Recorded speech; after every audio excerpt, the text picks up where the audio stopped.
இந்திய ஜனநாயக கட்சியின் 4வது மாநில மாநாடு கடலென திரள் வீர் கடலூர் February 8 வேப்பூர் பாசார் கடலூர். மணப்பெண்ணின் பிரத்யேகமான திருமணம் Vivaha the Chennai silks. GT Holidays, South India's #1 travel brand. You know you are special when you're with GT Holidays. அலற சொல்லிட்டு ஒரு அகோரமாக ஒரு மாதிரி ரொம்ப மோசமாக இருக்கு, நம்ம வீட்டில் தான் இருக்குது அப்படின்ட்டு பார்க்குறாங்க. மேலே போனாக்க பன்னீர்செல்வம் வந்து அந்த பால்கனிலேருந்து ஒரு செவுத்து மேலே குச்சி ஷர்ட்டை ஃபுல்லாக ரத்தக்கரை திட்டு அந்த வண்டியை கூட என்ன பண்ணுறாரு, அங்கேயே விட்டு ஓடுறாரு. குன்றத்தூரில் என்ன நடக்குதுன்னா காட்டன் சூதாட்டம், கல் உடைக்கிற வாரிகள், நம்பர் லாட்ரி, கஞ்சா, இதெல்லாம் மேலதிகாரிக்கு போகாது, ஏற்கனவே அடக்கி அடிமட்டத்திலே. ஆமாம், இந்த குழந்தை பாக்கியம் வந்து உங்களுக்கு பெரிய பிரச்சனையாக இருக்கும். குடும்பத்தில் அவங்களை ஒரு மாதிரி ஒதுக்குறாங்க. ஒரு சுப நிகழ்ச்சிகள்லாம் கூப்பிட மாட்டாங்க. தாப்பால் போட்டிருக்கு, போய் திறக்க முடியல, புல் தாப்பால் போட்டிருக்கு. நமக்கு அந்த வீடியோ போட முடியாது, நம்மகிட்ட அந்த வீடியோ இருக்குது.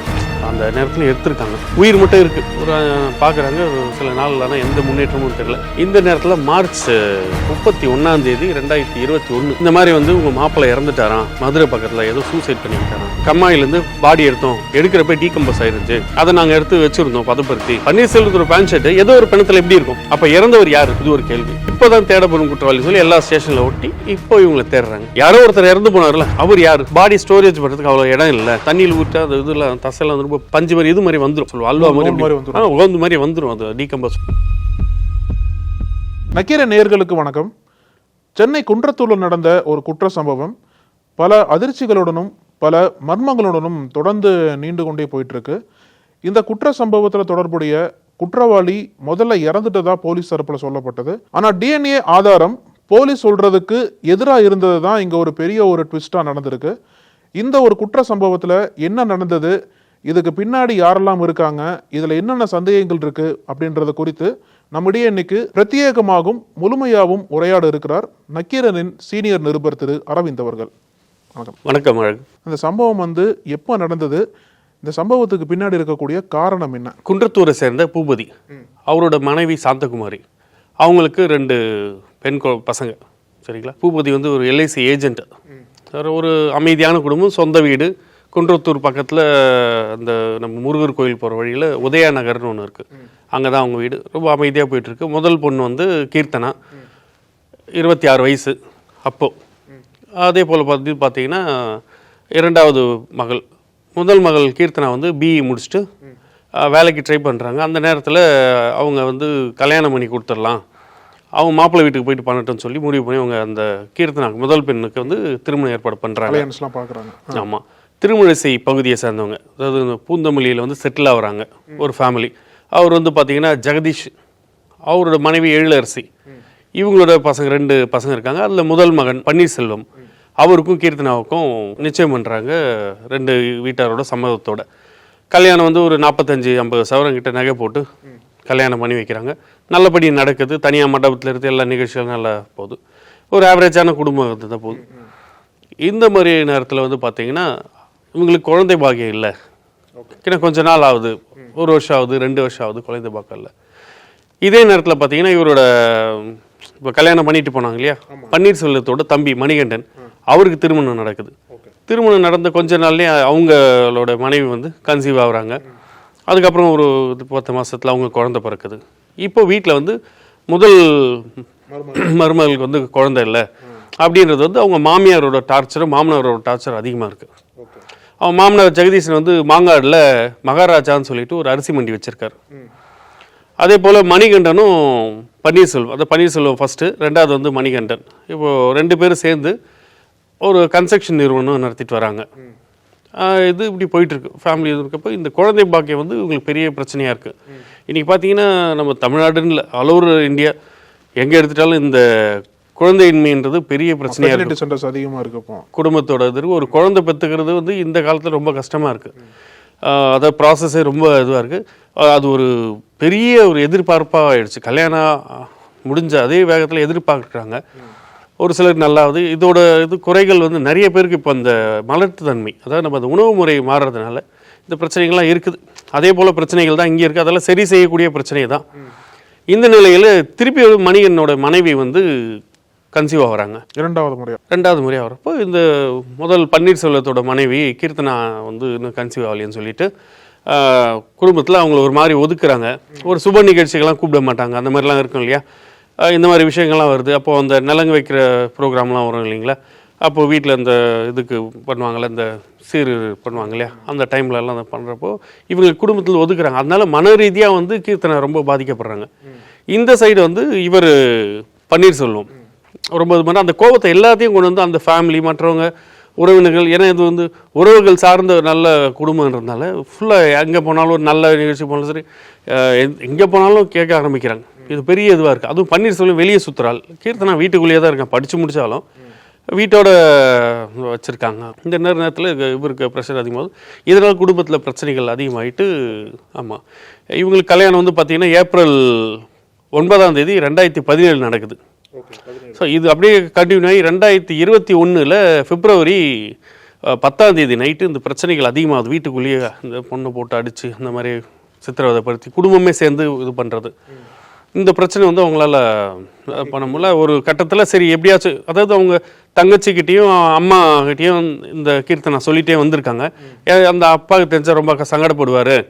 ஏன்னா ஒரு 45 சவரன் ஒரு எல்ஐசி ஏஜெண்ட்டாக இருந்து இவர் வந்து அவர் குருவி சேர்த்துற மாதிரி சேர்த்து ஒரு பொண்ணு கல்யாணம் பண்ணி, அதுவும் அவங்களை பிஇ படிக்க வச்சு, இந்த காலேஜ் ஃபீஸ்லாம் என்னன்னு தெரியும், இதெல்லாம் கடந்து ஒரு சாதாரணமாக ஒரு இது பண்ணியிருக்காருன்னா அதில் ரொம்ப மனசு அளவில் இது பண்ணுவாங்க அப்படின்னு தவிர்த்து விட்டு ஒரு கட்டத்தில் முடியலம்மா அப்பா கிட்ட சொல்லிடுங்கன்ற நேரத்தில் 10ஆம் தேதி பிப்ரவரி 10 அன்றைக்கி அவங்க அப்பா கிட்ட நைட் சொன்னால் சரி காலையில் போய் கூப்பிட்டு வந்துடலாம் அப்படின்னாங்க.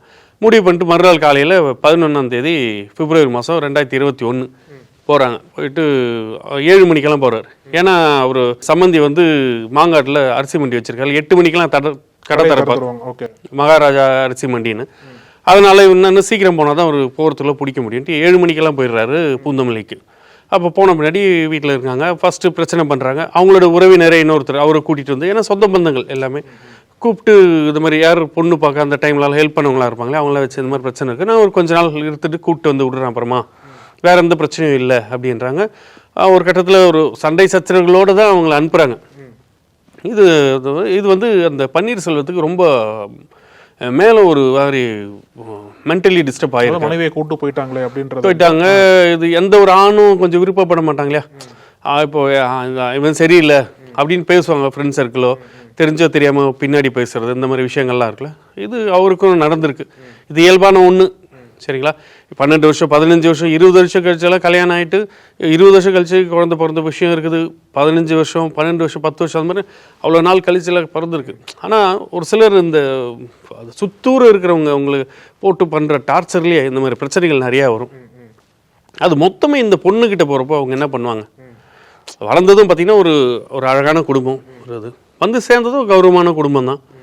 இப்படி இருக்கிற போது இந்த டார்ச்சர்ன்றது ஒரு சின்ன பொண்ணு ஒரு 26-27 வயசு, 30 வயசு கடந்தும் குழந்தை பிறக்கலையே, இதுக்கு மேலே நமக்கு ஆகுமா ஆகாது அப்படின்ற மாதிரி வருதுலாம். அவங்க அப்பா சொன்னோடனே போயிட்டு இவ்வளோ பிரச்சனை கடந்து சரி குன்றத்தூருக்கே வந்து பொண்ணோட வீட்டுக்கு கூப்பிட்டு போயிடுறாரு, பூபதி கூப்பிட்டு போயிட்டு இது பண்ணுறாரு. இவங்க சரி பக்கத்தில் ஒரு விசாரித்து ஒரு நல்ல டாக்டரை பார்க்கலான்னு சொல்லி அதே 2021 பிப்ரவரி 17 அவங்கள ஹாஸ்பிட்டல் போயிருக்காங்க, அப்பாவும் அந்த கீர்த்தனாவும். போகிறப்போ ஃபோன் வருது வீட்டில் இருந்து. அவங்க அம்மா சாந்தகுமாரி ஃபோன் பண்ணுறாங்க. என்னன்னு பார்த்தா இது மாதிரி மாப்பிள்ளை வந்து சண்டை போடுறாரு இங்கே, உடனே கிளம்பி வாங்க அப்படின்னு. சரி ஓகே உடனே போகலான்னு சொல்லி இவங்க உடனே கிளம்பி போகிறாங்க. போனாக்கா அவர் என்னென்னமோ வரம்புக்கு மீறி பேசுகிறாரு, இது பண்ணுறாரு. ஆனால் 1000 தான் இருந்தாலும் மாப்பிள்ளையாச்சே, அவரோட கோவம் இது பொண்ணு வந்து கூப்பிட்டு வந்த அவரும் வாழணும்னு தான் நினைக்கிறார் அந்த இடத்துல. அதனால தான் சண்டை போடுறாரு. வேணான்னா விட்டு போயிடுவாங்க இல்லையா, ஏன் மனைவியை பிரிச்சுன்ற மாதிரி அந்த இதெல்லாம் இருந்திருக்கு, அவங்களுக்குள்ள பாண்டிங்லாம் இருந்திருக்கு. இந்த சூழ்நிலையை பார்க்குறப்போ ஒரே பிரச்சனை அவங்களுக்கு குழந்தை இல்லை அப்படின்றதால அவங்களால இது பண்ணிக்க முடியல. இந்த நேரத்தில் வந்து அவர் சமாதானப்படுத்துகிறாங்க. இவங்க வீட்டில் இருக்கவங்க, ஆமாம் மாமனாரும் மாமியாரும் வந்து பூபதி வந்து அழகாக பேசி பன்னீர்செல்வத்தை கோல் இது பண்ணுறாரு. சரிங்க, ரொம்ப பொறுமையானவர். நான் நேரில் நம்ம அந்த செய்தி எடுக்க போகிறப்ப பார்த்தா ரொம்ப அமைதியான ஒரு நபர், நார்மலாக ரொம்ப ஆக்ரோஷமாக திருப்பி பேசுகிற அளவெல்லாம் கிடையாது. ஒரு நல்ல மனிதர்னு சொல்லி பார்க்குறப்போ அவங்க ஃபேமிலியிலும் மற்றவங்களும் இதுவாக தான் இருக்காங்க. அந்த நேரத்தில் இது பண்ணுறாங்க, டீ கொடுக்குறாங்க. சரி அப்போனா என்னது பிரச்சனைகள் சால்வ் ஆகுது. ஏன்னா இந்த வீட்டில் எது ஓரவே வேணால் தண்ணி கூட குடிக்க மாட்டாங்க. அப்படி இருக்கும். டீ குடித்தோடனே சரி மாப்பிள்ளைக்கு போயிட்டு கறி எடுத்தோன்னு சொல்லிட்டு ஆட்டுக்கறி எடுத்துகிட்டு வராங்க. சாம்பார் செஞ்சு ஆட்டுக்கறி தொக்கு வச்சு மத்தியானம் சாப்பாடு போடுறாங்க. மாப்பிள்ளை அங்கேயே உட்காந்து எல்லாரோட தான் உட்காந்து சாப்பிட்றாரு. யார் பன்னீர்செல்வம், கீர்த்தனா, அப்புறம் வந்து மாமனார் மாமியார் அவங்க தங்கை எல்லாமே வந்து சாப்பிட்றாங்க. சாப்பிட்டுட்டு சரி ரெஸ்ட் எடுக்கணும். மேலே வந்து கீர்த்தனாவோட ரூம் இருக்குது. பக்கத்தில் அவங்க கீர்த்தனோட தங்கச்சியோட ரூமும் இருக்குது. கீர்த்தனை என்ன பண்ணுறாங்க, அவங்க ரூமுக்கு போகலாம் அப்படின்ட்டு போகிறாங்க. மாப்பிள்ளையும் கூட போகிறார், அது பன்னீர்செல்வமும் போகிறார்.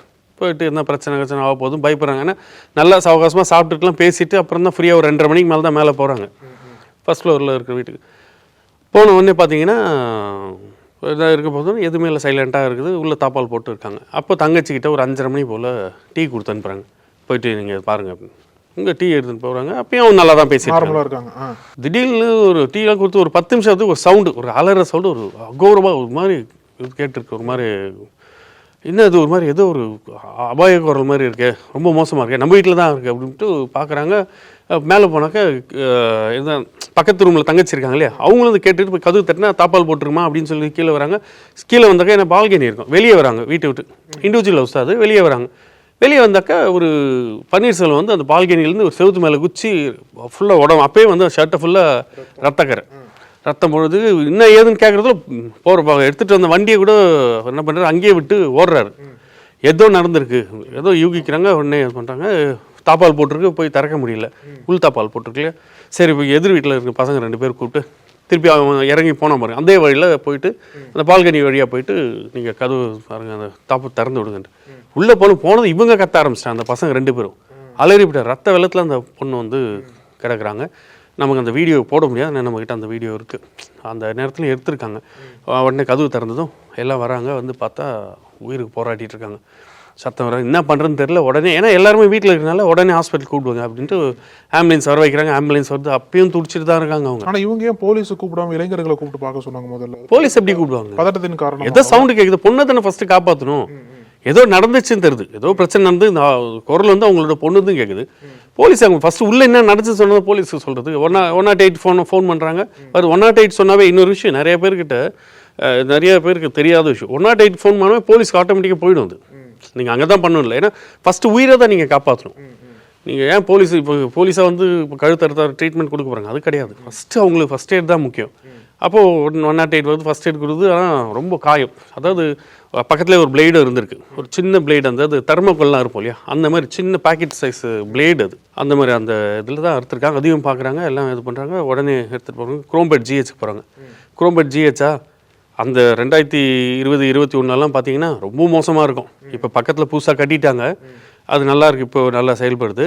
ஆனால் அப்போலாம் போனீங்கன்னா ஐசியூவில் இப்போ எனக்கே அடிபட்டுச்சு. இந்த இடத்துல போயிட்டு ரத்தம் வழிஞ்சிட்டு உட்காந்துரும். டாக்டர் அவங்க பாட்டுக்கு இருக்காங்க, பெருசாக ஒன்றும் இது பண்ணிக்க மாட்டாங்க. ஏன்னா அங்கே ரெகுலராக வர்றது தான், கேஷுவாலிட்டிக்கு வர்றது தான். இப்போ தாம்பரமாக சுற்றி அந்த சைட்லாம் எதுவும் கிடையாது. போனோம்னு சிட்டியில் போனால் தான் உங்களுக்கு பெரிய ஜிஹெச்னு, இல்லைன்னா எல்லாம் ப்ரைவேட் ஹாஸ்பிட்டல் தான் நாங்கள் பார்த்தாகணும். அந்த மாதிரி நிலமையில் இது இருக்கிறாங்க. இங்கே வச்சா வேலைக்கு ஆகுதுன்னு சொல்லிட்டு என்ன பண்ணுறாங்க, இந்த கீர்த்தனாவை அந்த ஹாஸ்பிட்டல் ஆப்போசிட்டே வந்து பார்வதி ஹாஸ்பிட்டல் இருக்குது, மல்டி ஸ்பெஷாலிட்டி, அங்கே கொண்டு போகிறாங்க. அங்கே கொண்டு போய் பார்க்குறப்ப அங்கே கோமாவில் போயிடுறாங்க. அதுக்குள்ளே உயிர் மட்டும் இருக்குது. ஒரு பார்க்குறாங்க, ஒரு சில நாள் ஆனால் எந்த முன்னேற்றமும் தெரில. சரி, திருப்பி ராஜீவ்காந்தி ஹாஸ்பிட்டலுக்கு வந்து கொண்டு போகிறாங்க ட்ரீட்மெண்ட்டுக்கு. அங்கே மாற்றி அங்கே இது பண்ணுறாங்க. இது நடக்கிற இந்த நேரத்தில் இவங்க போகிறாங்க கம்ப்ளைண்ட். அதாவது சம்பவம் நடந்த அன்றைக்கே வந்து அந்த கீர்த்தனோட தங்கை வந்து கம்ப்ளைண்ட் கொடுக்க போகிறாங்க. அந்த எஸ்ஐ பரத்னு இருக்காரு. எப்பயுமே அவங்களுக்கு என்ன இது இன்னொரு விஷயம் இருக்குது. அது குறிப்பாக அந்த குன்றத்தூர் ஸ்டேஷன் இன்னும் பெரிய மோசடியான ஸ்டேஷனே சொல்லலாம்.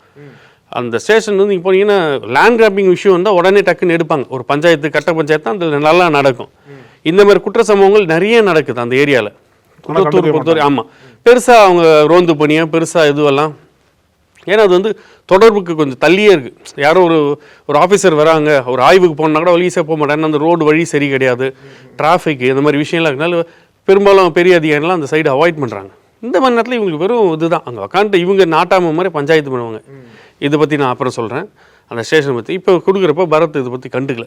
இங்கே வந்து இவங்க பிப்ரவரி 21 சென்னை ஜிஹெச்சில் இவங்க இது பண்ணுறவங்க இறந்து போகிறாங்க.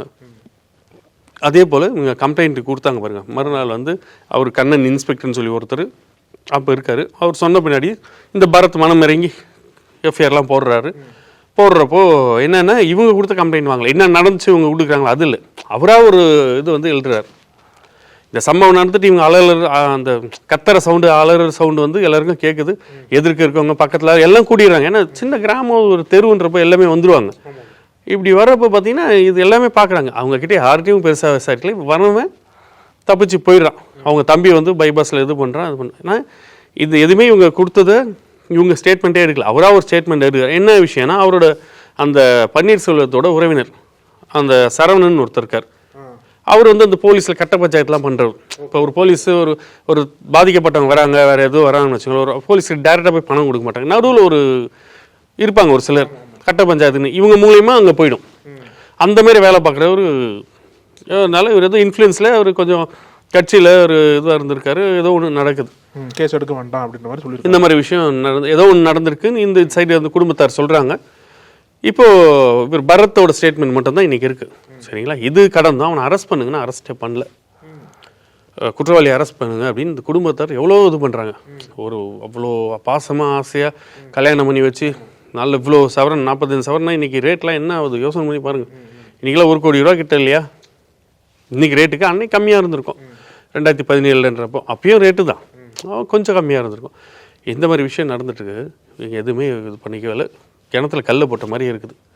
இந்த நேரத்தில் மார்ச் 31 2021 பன்னீர்செல்வத்தோட உறவினர் மூலமாக ஒரு தகவல் வந்து கீர்த்தனாவோட அப்பா பூபதிக்கு வருது. இந்த மாதிரி வந்து உங்கள் மாப்பிள்ளை இறந்துட்டாராம், மதுரை பக்கத்தில் ஏதோ சூசைட் பண்ணிக்கிட்டாராம் அப்படின்னு. உடனே இந்த தகவல் கேட்டதும் வந்து இவங்க வந்து இந்த தன்னோட மகள் இறந்த பின்னாடி அவங்க மாப்பிள்ளை வீட்டுக்கிட்ட டச்சே வச்சுக்கிறது கிடையாது.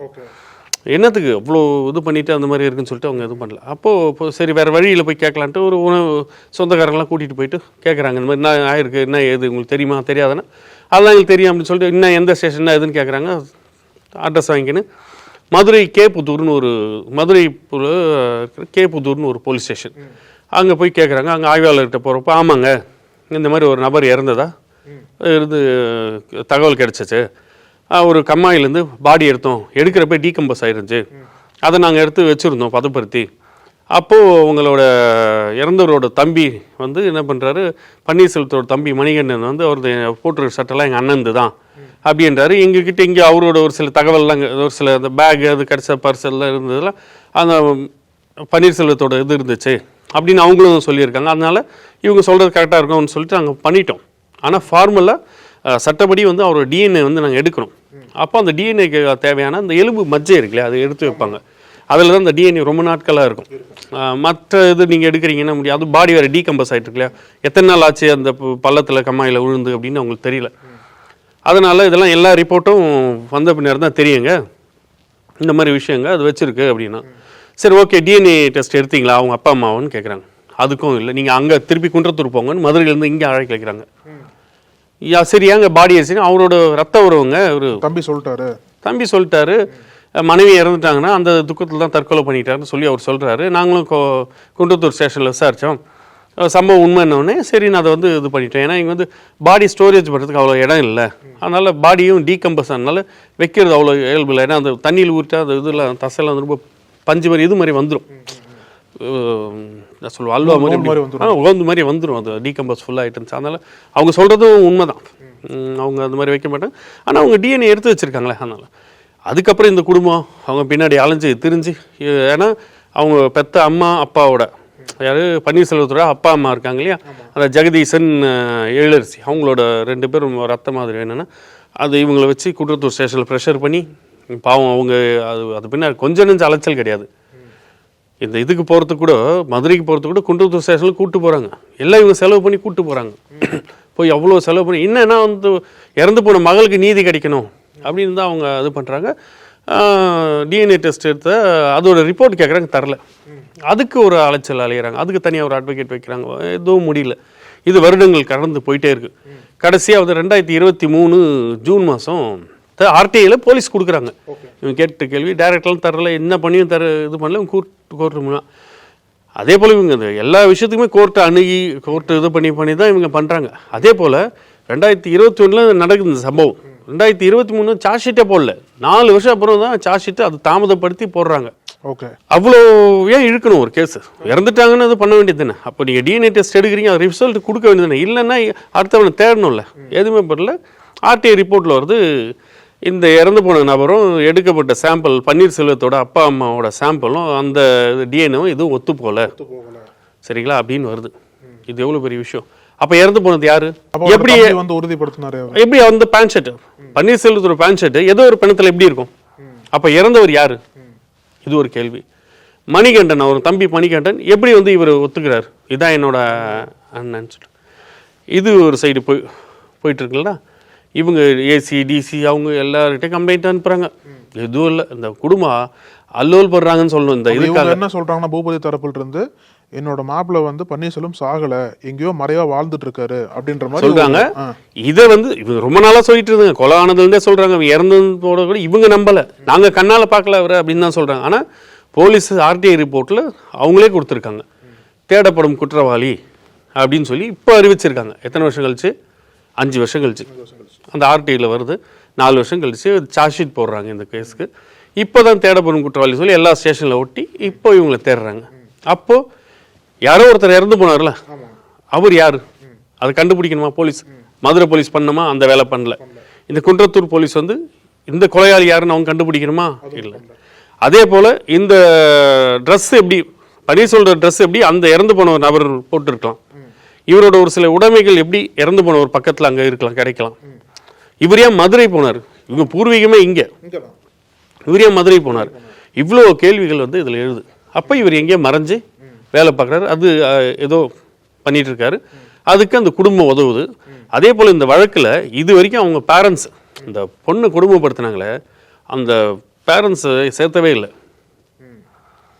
இறந்து பண்ணி இவங்களை சொல்கிறாங்க, கொடுமை நடக்குது, இதெல்லாம் நடக்குது, இந்த சாதிகள் கூப்பிட்டு அவங்க விசாரிக்கணும். ஒரு ஆர்டிஓ விசாரணை இதை கூப்பிட்டு, ஆர்டிஓ விசாரணை தெரியும் எம்போக்கா டே பண்ணி விட்டுறாங்க. அப்போ நீங்கள் சொல்கிறது வந்து இது வரைக்கும் எத்தனை பேர்கிட்ட போலீஸ்காரங்க விசாரணை பண்ணியிருக்காங்க இந்த சம்பவத்தை தொடர்ந்து? இந்த சம்பவத்தை தொடர்ந்து எவ்வளோ பேர் பண்ணாங்கன்னு போலீஸை தான் கேட்கணும். ஏன்னா ஆரம்பத்துலேருந்தே இதில் மேலே நாட்டம் செலுத்தலை. அதுதாங்க சுருக்கமாக சொன்னோம்னா பெரும்பான்மையான ஸ்டேஷனில் இப்போ சென்னையை ஒட்டி உள்ள ஸ்டேஷனில் வந்து என்னென்னா, இது குறிப்பாக அந்த தாம்பரம் கமிஷனரேட் இருக்கு இல்லையா, அதை நீங்கள் எடுத்துக்கோங்க. அதை நீங்கள் எடுத்துட்டிங்கன்னா லேண்ட் இஷ்யூ எது இருந்தாலும் ஓடி ஓடி போய் வேலை செய்கிறாங்க. சமீபத்தில் ஒருத்தர் சஸ்பெண்டே பண்ணார், பணம் வாங்கினாங்கன்னு சொல்லிட்டு. இப்போ இருக்கிற தாம்பரம் கமிஷனர் அமல்ராஜ் வந்து எடுத்தாங்க. பல்லாவரத்தில் ஒரு போலீஸ் ஸ்டேஷனில் பொங்கலுக்கு கொண்டாடுறாங்க, அவன் கம்ப்ளைண்ட் கொடுக்க நின்றுருக்கான், டான்ஸ் ஆடுறாங்க. ஒரே நாள் 21 பேர் வந்து 22 பேர் 21 பேர் வந்து பணியிட மாற்றம் பண்ணுறாங்க. போலீஸ்காரர் வந்து ரிஃப்ரெஷ் பண்ணலாம், பண்ணக்கூடாதுன்னு சொல்லலை. அவங்க வந்து கம்ப்ளைண்ட்டுக்கு நிற்கிறாங்க எவ்வளோ பேர். இதே பல்லாவரம் ஜூரி செக்ஷனோட தான் இந்த குன்றத்தூரும் ஏசி கண்ட்ரோல் வந்து பல்லாவரம் ஏசி தான் குன்றத்தூருக்கு வரும். இந்த குன்றத்தூரில் என்ன நடக்குதுன்னா முழுக்க முழுக்க வந்து இந்த காட்டன் சூதாட்டம், அது மாதம் வந்து கட்டிங் போயிடும். குவாரிகள், அங்கே இருக்கிற கல் உடைக்கிற இது குவாரிகள், அது போல் பார்த்திங்கன்னா நம்பர் லாட்ரி, என்ன சொல்லணும்னா கஞ்சா, இதெல்லாம் மேலதிகாரிக்கு போகாது, இங்கே இருக்கிறவங்களே அடக்கி அடிமட்டத்திலே. ஆமாம் ஆமாம். அதுக்கப்புறம் இந்த கேஸில் கூட பார்த்தீங்கன்னா 2வது வந்து சந்துரு இன்ஸ்பெக்டர் வருவார். அவர் தன்னைத்தானே இது இன்னும் சொல்லுவாங்க விளம்பரப்படுத்தி வருது. இந்த மாதிரி வழக்கு இதுபடி ஒரு பாதிக்கப்பட்டவங்களுக்கு நீதி வாங்கி தரலாம் அப்படி இல்லை. 4 வருஷமாக அவரும் அந்த இடத்துல 3 வருஷம் இருந்துட்டு போயிட்டார். இப்போ புதுசாக பன்னீர்செல்வம்னு சொல்லிட்டு ஒரு இன்ஸ்பெக்டர் வந்திருக்காரு.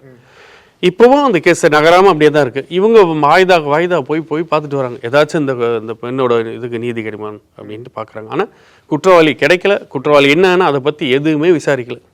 இது எப்படியே தான் இருக்குது. இப்போ பூபதி தரப்பில் இருந்து அடுத்த கட்டணவரை என்ன சொல்கிறாங்க, அடுத்து என்ன பண்ண போகிறோம், நீதிமன்றத்தில் வழக்கு எதுனா மறுபடியும் போட போகிறாங்களா, இல்லை வந்து அதாவது பண்ண போகிறாங்கன்னு தான். தேசிய மகளிர் ஆணையத்துக்கு பெட்டிஷன் கொடுத்துருக்காங்க, மனித உரிமை கமிஷனுக்கு கொடுத்துருக்காங்க, முதல்வருக்கு கொடுத்துருக்காங்க, பிரதமருக்கு கொடுத்துருக்காங்க. அதுபோல் இவங்க வந்து அனுப்பாத இடமே கிடையாது. ஏசி டிசி கமிஷனர் அதுக்கப்புறம் டிஜிபி வரைக்கும் எல்லாருக்கும் லெட்டர் அனுப்பிச்சிருக்காங்க. இவங்களால முடிஞ்சாலும் அவங்களும் பண்ணிகிட்ருக்காங்க. அதாவது இறந்து போனால் அவங்களோட மகள் கீர்த்தனாவுக்கு நீதி கேட்டு இந்த குடும்பம் இன்னும் தவிச்சிட்டு இருக்காங்களே தவிர அவங்களுக்கு நீதி கிடைக்கிறது சரியான போலீஸ் அவங்களோட உரிய நடவடிக்கை எடுத்தால் மட்டும்தான் இதில் குற்றவாளியை கண்டுபிடிச்சி அவனுக்கு தண்டனை அளிக்கும். இல்லைன்னா இந்த கேஸ் அப்படியே கோல்டு கேஸாகவே தான் இருக்கும். அப்போ நீங்கள் வந்து உங்கள் சைட்லேருந்து போலீஸ் தரப்பில் பேசுனீங்களா இந்த விசாரணை பற்றி? அவங்கள்ட்ட கேட்கும்போது என்ன சொல்கிறாங்க போலீஸ்காரங்களாம்? என்ன சொல்கிறாங்க சார், அதுக்கு நான் இல்லை சார், நான் இப்போ வந்தேன் சார், அதுக்கு முன்னாடி வேறு இன்ஸ்பெக்டர் சார், அவர்கிட்ட சார் அந்த சமம் நடப்பு நான் இல்லை சார், வேறு இன்ஸ்பெக்டர் சார். இதில் மெயினாக வர இது பார்த்தீங்கன்னா இந்த எஸ்ஐ பரத்னு இருக்கார் இல்லையா, இவர் தான் ஃபஸ்ட்டு கொண்டு வந்து நிற்க வைக்கணும். இவர் அந்த வேலையை பண்ணியிருந்தா, ஏன்னா இன்ஸ்பெக்டர் வந்து அசைன் தான் பண்ணுவோம். இவங்க தான் அந்த கேஸோட ஐஓ, சரிங்களா, இவங்க இது பண்ணணும் பண்ணுறது. அதுதான் சொல்கிறேனே, இந்த நீதியை தேடி இந்த குடும்பம் இன்னும் அதுக்கு அதை தேடி தேடி தேடி தேடி போயிட்டு தான் இருக்காங்க. நீ சொன்னது போலவே வந்து இது கோல் கேஸா தான் இன்னும் இருந்துட்டு இருக்கு. இன்னும் வரக்கூடிய நாட்கள்லாம் என்னென்ன மாதிரி முடிச்சுகள்லாம் அவையில போகுது, எப்படிலாம் இது கேஸ் கொண்டு போறாங்க அப்படின்றத வந்து பொறுத்து வந்து பார்க்கலாம். தொடர்ந்து அதை பத்தி நம்ம பேசலாம். இன்னைக்கு உங்களோட நேரத்துக்கும் ஒருத்தர் ரொம்ப நன்றி. நன்றி.